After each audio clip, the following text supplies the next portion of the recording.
충성할 때 회복시키십니다. 예레미야 17장 1절에서 18절 말씀.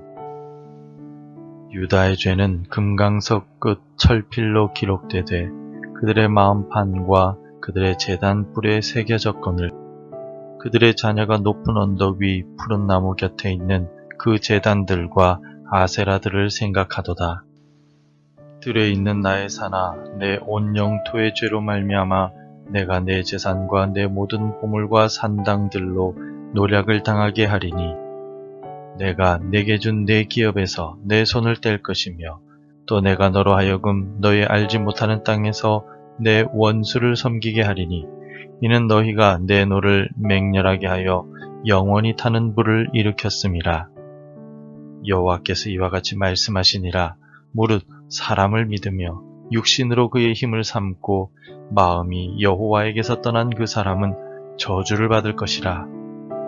그는 사막의 떨기나무 같아서 좋은 일이 오는 것을 보지 못하고 광야, 간조한 곳, 건건한 땅, 사람이 살지 않는 땅에 살리라. 그러나 무릇 여호와를 의지하며 여호와를 의뢰하는 그 사람은 복을 받을 것이라.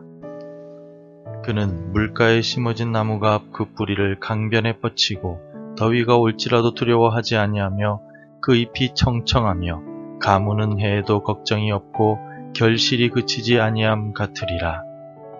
만물보다 거짓되고 심히 부패한 것은 마음이라. 누가 능히 이를 알리오마는. 나 여호와는 심장을 살피며 폐부를 시험하고 각각 그의 행위와 그의 행실대로 보응하나니. 불의로 치부하는 자는 자고새가 낳지 아니한 알을 품은 같아서 그의 중년에 그것이 떠나겠고 마침내 어리석은 자가 되리라. 영화로우신 보좌여, 시작부터 높이 계시며 우리의 성소이시며 이스라엘의 소망이신 여호와여, 무릇 주를 버리는 자는 다 수치를 당할 것이라. 무릇 여호와를 떠나는 자는 흙의 기록이 되우리니 이는 생수의 근원이신 여호와를 버림이니이다. 여호와여, 주는 나의 찬송이시오니 나를 고치소서. 그리하시면 내가 낫겠나이다. 나를 구원하소서. 그리하시면 내가 구원을 얻겠나이다. 보라, 그들이 내게 이르기를 여호와의 말씀이 어디 있느냐, 이제 임하게 할지어다 하나이다. 나는 목자의 직분에서 물러가지 아니하고 주를 따라 싸우며 재앙의 날도 내가 원하지 아니하였음을 주께서 하시는 바라. 내 입술에서 나온 것이 주의 목전에 있나이다. 주는 내게 두려움이 되지 마옵소서. 재앙의 날에 주는 나의 피난처 신이이다. 나를 박해하는 자로 치욕을 당하게 하시고 나로 치욕을 당하게 마옵소서. 그들은 놀라게 하시고 나는 놀라게 하지 마시옵소서. 재앙의 날을 그들에게 임하게 하시며 배나 되는 멸망으로 그들을 멸하소서. 충성은 부하만이 장군에게 하는 것이 아닙니다. 부하가 장군에게 충성을 다하고 장군도 부하에게 성실할 때 그 부대는 어떤 전쟁에서도 패하지 않습니다. 왜냐하면 부하와 장군이 서로에게 충성하고 신의를 지킬 때 부하는 장군의 생명을 지키고 장군도 부하를 위해 자신의 생명을 걸게 되기 때문입니다. 그러므로 장군과 부하의 충성과 신의는 어느 한쪽의 일방 통행이 아니라 서로 간의 쌍방 통행이라 할 수 있습니다. 하나님과 우리 성도들과의 관계도 그러합니다. 하나님께서 우리에게 신실하게 행하신다면 우리 역시 하나님께 충성을 다해야 합니다. 문제는 하나님이 신실하심에도 불구하고 우리가 불성실하다는 데 있습니다. 오늘 본문을 통하여 하나님께서는 예레미야를 통하여 유다의 죄를 지적하셨습니다. 유다는 우상을 숭배하였고 하나님이 아닌 사람을 의지하는 심각한 죄를 저질렀습니다. 이에 따라 하나님께서는 유다를 이방 나라의 손에 붙이시겠다라고 말씀하셨습니다. 유다의 죄를 지적하시고 심판을 예고하시는 하나님의 말씀을 통하여 우리는 무엇을 깨달을 수가 있겠습니까? 우리는 먼저 유다의 죄가 무엇인지를 알 수가 있습니다. 유다는 지금 하나님의 말씀을 무시하고 하나님까지 무시하는 죄를 짓고 있습니다. 2절 말씀에서 그들의 자녀가 높은 언덕 위 푸른 나무 곁에 있는 그 제단들과 아세라들을 생각하도다 라고 기록합니다.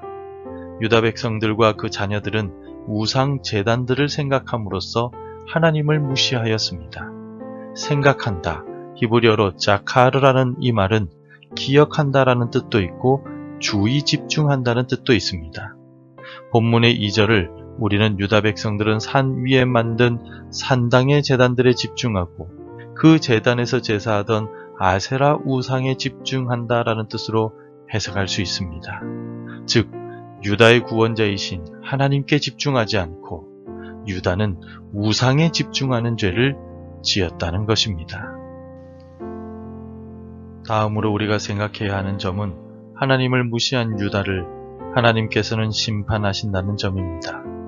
하나님이 아닌 우상을 섬기고 사람을 섬긴 유다가 원수를 주인처럼 섬기게 될 것이라고 말씀하셨습니다. 4절을 함께 읽겠습니다. 내가 내게 준 내 기업에서 내 손을 뗄 것이며 또 내가 너로 하여금 너의 알지 못하는 땅에서 내 원수를 섬기게 하리니 이는 너희가 내 노를 맹렬하게 하여 영원히 타는 불을 일으켰음이라. 아멘. 유다는 하나님의 심판을 받을 것이며 그 결과로 유업으로 받은 약속의 땅을 잃어버리게 될 것입니다. 그리고 원수를 섬기게 될 것입니다. 이 섬긴다는 말, 히브리어로 아바드라는 말은 원수의 종이 되어 원수를 주인처럼 섬긴다는 뜻입니다. 하나님을 섬겨야 할 유다가 하나님의 심판을 받아 원수를 종처럼 섬기는 비참한 상황에 놓이게 될 것입니다.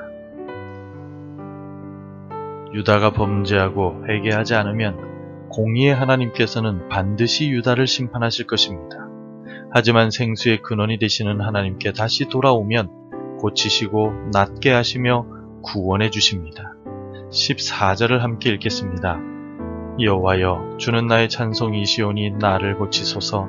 그리하시면 내가 낫겠나이다. 나를 구원하소서. 그리하시면 내가 구원을 얻으리이다. 예레미야가 대언한 하나님의 말씀은 유다 백성을 향한 심판의 말씀이었습니다. 하지만 그 심판을 선언한 이유는 하나님의 말씀을 듣고 얼른 하나님께 돌아오도록 하기 위함이었습니다.